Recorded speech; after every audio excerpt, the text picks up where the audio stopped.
আমাদের এলাকারই এক মোড়ল সাহেব রাইস মিল চালা, রাইস মিলের ড্রাইভার, পাশাপাশি রাইস মিলের খোলা। এই দেখেন রাইস মিলের খোলা ভাঙ্গা চুরে এই যে শশা গাছ লাগাইছে, একদম ছোটো থেকে এই শশা ধরতেছে। দেখেন কি মাথার বুদ্ধি, আর বুদ্ধি দেখে আশ্চর্য গেছে। দেখেন কতগুলো চারা, সব প্রায়গুলোতে এই শশা ধরছে। ওই দেখেন কাজ করতেছে, বাঁশ কাটতেছে। দেখেন একটু একটু চারা, কত শশা দেখছেন, মানে প্রতি পাতায় চিপায় চিপায় শশা, প্রতি পাতায় চিপায় চিপায় শশা। কোনটা দেখাবো? ওই যে সবগুলো একই অবস্থা, এই যে সবগুলোতেই, এই যে সবগুলোতে শশা, দারুণ। এই যে মরল সাহেব কাজ করতেছে, এই যে শশা বড় হয়ে গেছে, শশা বড় হয়ে গেছে, দারুণ, আশ্চর্য। এই যে অবস্থা, ঘুরাই ঘুরাই শশা, দারুণ তো,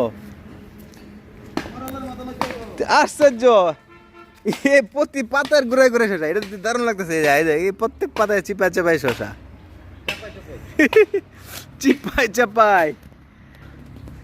আমি তো অবাক, চিপাই চাপাই শশা। হ্যাঁ, এই দেখেন, এই চিপাই চাপাই শশা, প্রতি পাতায় চিপাই চাপাই শশা। দেখেন যে প্রতি পাতার চিপাই চাপাই শশা।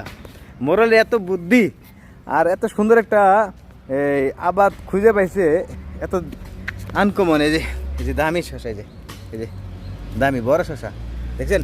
এই যে আরেকটা বড় শশা, আর একটা বড় শশা, এই যে আরেকটা বড় শশা দেখছেন। শশা বড় হয়ে যেতেছে গা, প্রতি চিপাইছে ভাই।